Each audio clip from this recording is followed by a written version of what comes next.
കേരള രാഷ്ട്രീയത്തിൽ ഒരു ഭരണമാറ്റം പ്രവചിക്കപ്പെടുമ്പോഴെല്ലാം കോൺഗ്രസിനുള്ളിൽ പതിവിലുള്ള മുഖ്യമന്ത്രി പദത്തെച്ചൊല്ലിയുള്ള തർക്കങ്ങൾ ഇക്കുറി എല്ലാ സീമകളും ലംഘിച്ചുകൊണ്ട് തെരുവിലേക്ക് പടരുന്ന കാഴ്ചയാണ് നാം കണ്ടുകൊണ്ടിരിക്കുന്നത്.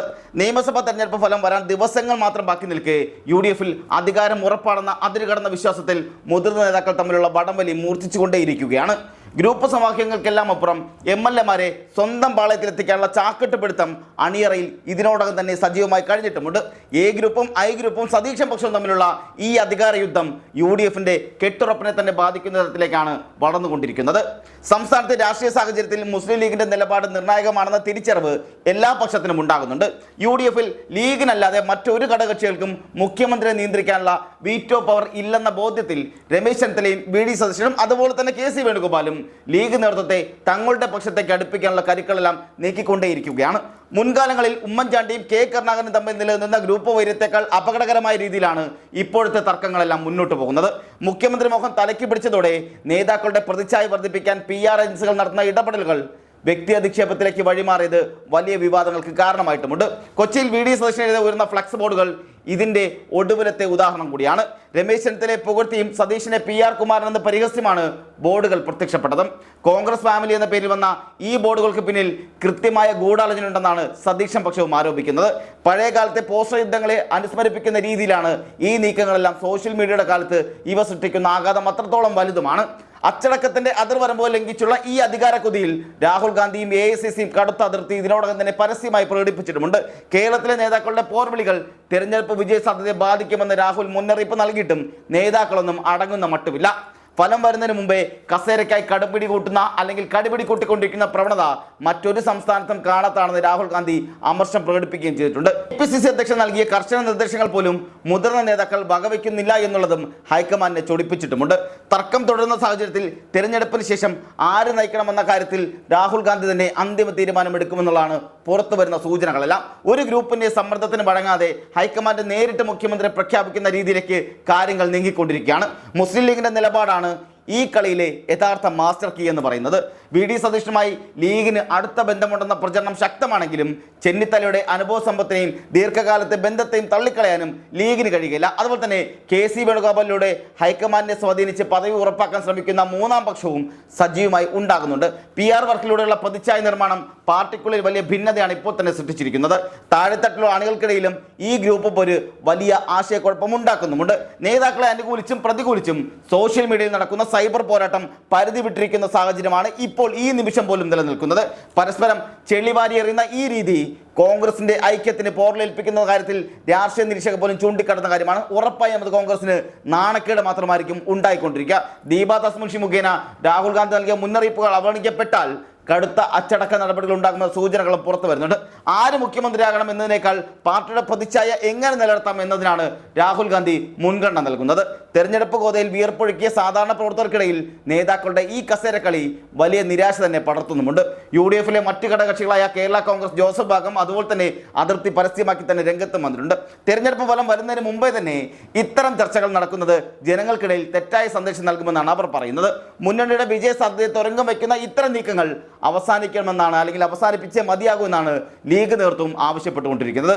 ഭരണമാറ്റം ഉണ്ടായാൽ അത് വ്യക്തിയുടെ മാത്രം നേട്ടമായി ചിത്രീകരിക്കാനുള്ള നീക്കമാണ് ഇപ്പോൾ വില്ലനായിക്കൊണ്ടിരിക്കുന്നത്. കഴിഞ്ഞ 5 വർഷമായി പ്രതിപക്ഷ നിലയിൽ VD സതീശൻ നടത്തിയ പോരാട്ടങ്ങളും നിയമസഭയിലെ ഇടപെടലുകളും അദ്ദേഹത്തിന് മുൻതൂക്കം നൽകുന്നുണ്ടെന്ന് ഒരു വിഭാഗം വാദിക്കുമ്പോൾ ഗ്രൂപ്പ് സമവാക്യങ്ങളും സാമുദായിക പിന്തുണയും രമേശ് ചെന്നിത്തല ഇപ്പോഴും ശക്തനാണെന്ന് മറുവിഭാഗം ഉറച്ചു വിശ്വസിക്കുന്നുണ്ട്. I ഗ്രൂപ്പിന്റെ പഴയ പ്രതാപം വീണ്ടെടുക്കാനുള്ള ശ്രമത്തിലാണ് ചെന്നിത്തല അനുകൂലികളെല്ലാം. ഈ ഈഗോ പോരാട്ടം രാഹുൽ ഗാന്ധിയുടെ ഇമേജ് കെട്ടിപ്പടുക്കാനുള്ള ശ്രമങ്ങൾക്കും തിരിച്ചടിയാകുന്നുണ്ട്. ദേശീയ തലത്തിൽ രാഹുൽ ഉയർത്തുന്ന ഐക്യത്തിന്റെ സന്ദേശത്തിന് വിരുദ്ധമായാണ് കേരളത്തിലെ നേതാക്കളുടെ ഈ തരം താഴ്ന്ന പെരുമാറ്റം എന്നത്. അതുകൊണ്ട് തന്നെ കേരളത്തിലെ മുഖ്യമന്ത്രി ചർച്ചയിൽ ഹൈക്കമാൻഡ് ശക്തമായ വീറ്റോ പവർ ഉപയോഗിക്കാനും സാധ്യതകളുണ്ട്. ഗ്രൂപ്പ് പോരിന്റെ കേന്ദ്രമായി എറണാകുളം DCC ഓഫീസ് പരിസരം മാറിയിരിക്കുന്നതെന്നും ആക്ഷേപം ഉണ്ടാകുന്നുണ്ട്. സതീശനെതിരെ വരുന്ന ഫ്ലക്സ് ബോർഡുകൾ കോൺഗ്രസിനുള്ളിലെ അന്തഃപുര രഹസ്യങ്ങൾ പരസ്യമാക്കുന്നത് കൂടിയായിരുന്നു. PR ഏജൻസികളെ ഉപയോഗിച്ച് നേതാക്കൾ നടത്തുന്ന കളി കൈവിട്ടു പോകുന്നു എന്നുള്ള ആശങ്കയിലാണ് പാർട്ടിയിലെ നിഷ്പക്ഷമതികൾ എല്ലാവരും. KPCC അധ്യക്ഷൻ സണ്ണി ജോസഫിന്റെ വിലക്കുകൾക്ക് പോലും കടലാസ് പുലിയായി മാറുന്ന കാഴ്ചയാണ് കേരളത്തിൽ ഉണ്ടാകുന്നത്. നേതാക്കൾ ഹൈക്കമാൻഡിന്റെ കണ്ണിലെ കരടായി ഇതിനോടകം തന്നെ മാറിക്കഴിഞ്ഞിട്ടുമുണ്ട്. ഗ്രൂപ്പ് അടിസ്ഥാനത്തിൽ MLA-മാരെ തിരിക്കാനുള്ള ശ്രമങ്ങൾ തെരഞ്ഞെടുപ്പിന് ശേഷം പാർട്ടിയിൽ വലിയ പൊട്ടിത്തെറികൾക്ക് കാരണമാവുകയും ചെയ്യും. പഴയ കാലത്തെ പോലെ നിയമസഭാ കക്ഷി യോഗത്തിൽ ഭൂരിപക്ഷം തെളിയിച്ച് മുഖ്യമന്ത്രിയാകാൻ കഴിയുമോ എന്നുള്ളതാണ് ചെന്നിത്തലയും സതീശനും ഉറ്റുനോക്കുന്നത്.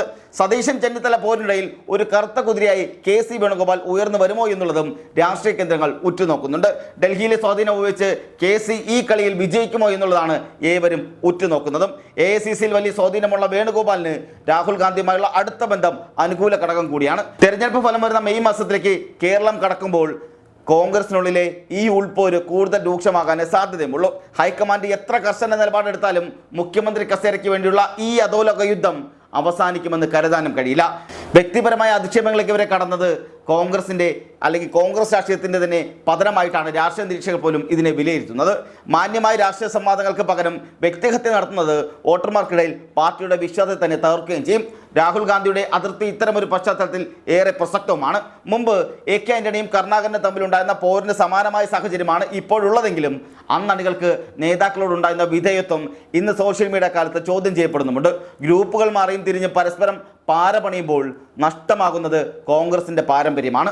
താഴെത്തട്ടിൽ പ്രവർത്തിക്കുന്ന സാധാരണ പ്രവർത്തകർ വീർപ്പൊഴുക്കി നേടിയെടുത്ത വിജയം നേതാക്കൾ കസേരയ്ക്ക് വേണ്ടി തല്ലി പിടിച്ച് നശിപ്പിക്കുമോ എന്നുള്ള പേടി പൊതുസമൂഹത്തിനും ഉണ്ടാകുന്നുണ്ട്. മുഖ്യമന്ത്രി പദത്തിനായി നടക്കുന്ന ഈ വടംവലിയിൽ വികസന അജണ്ടകളോ അതുപോലെ തന്നെ ജനകീയ പ്രശ്നങ്ങളോ ചർച്ചയാകുന്നില്ല എന്നുള്ളതാണ് സങ്കടകരമായ കാര്യം കൂടിയാണ്. PR ഏജൻസികൾക്ക് നൽകുന്ന കോടികൾ പാർട്ടിയുടെ വളർച്ചയ്ക്ക് ഉപയോഗിച്ചിരുന്നുവെങ്കിൽ കോൺഗ്രസിന് ഇത്രയും വലിയ പ്രതിസന്ധി നേരിടേണ്ടി വരികയുമില്ലായിരുന്നു. ഇത് അങ്ങനെ തന്നെ വിശ്വസിക്കുന്നവരും പാർട്ടിക്കുള്ളിൽ തന്നെ ഉണ്ടാകുന്നുണ്ട്.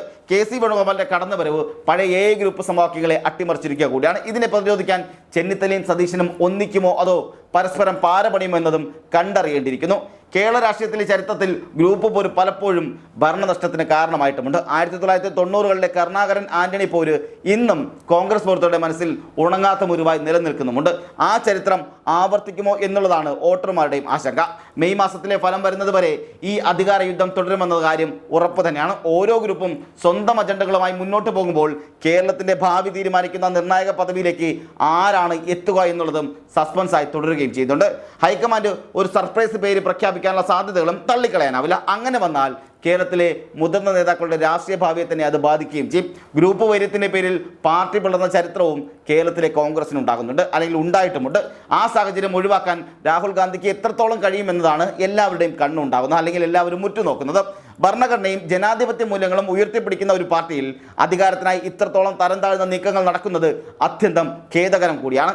ഗ്രൂപ്പ് മാനേജറുടെ സ്വാധീന വലയത്തിൽ അകപ്പെട്ട നേതാക്കൾക്ക് മുന്നണിയുടെ പൊതുവായ താല്പര്യങ്ങളെക്കാൾ വലുത് സ്വന്തം പദവിയായി മാറിയിരിക്കുകയും ചെയ്യുന്നുണ്ട്. വോട്ടർമാർക്ക് നൽകിയ വാഗ്ദാനങ്ങൾ നടപ്പിലാക്കുന്നതിനേക്കാൾ മുൻഗണന ആര് സത്യപ്രതിജ്ഞ ചെയ്യും എന്നതിനാണ് നൽകിക്കൊണ്ടിരിക്കുന്നത്.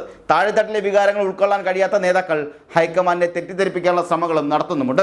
രാഹുൽ ഗാന്ധിയുടെ കടുത്ത നിലപാടുകൾ ഈ പ്രവണതയ്ക്ക് അറുതി വരുത്തുമോ എന്നും അല്ലെങ്കിൽ അറുതി ഉണ്ടാകുമോ എന്നുള്ളതും കണ്ടറിയണം. ചുരുക്കത്തിൽ കോൺഗ്രസിലെ മുഖ്യമന്ത്രി കസേരയ്ക്ക് വേണ്ടിയുള്ള ഈ യുദ്ധം വെറുമൊരു അധികാര പോരാട്ടമല്ല, മറിച്ച് പാർട്ടിയുടെ നിലനിൽപ്പിനായുള്ള പോരാട്ടം കൂടിയാണ്. വോട്ടർമാർ നൽകുന്ന വിധി മാനിക്കാതെ സ്വന്തം താല്പര്യങ്ങൾക്കായി നേതാക്കൾ നടത്തുന്ന ഈ നീക്കങ്ങൾ കോൺഗ്രസിന്റെ രാഷ്ട്രീയ നൈതികതയെ തന്നെ ചോദ്യം ചെയ്യുന്നത് കൂടിയാണ്.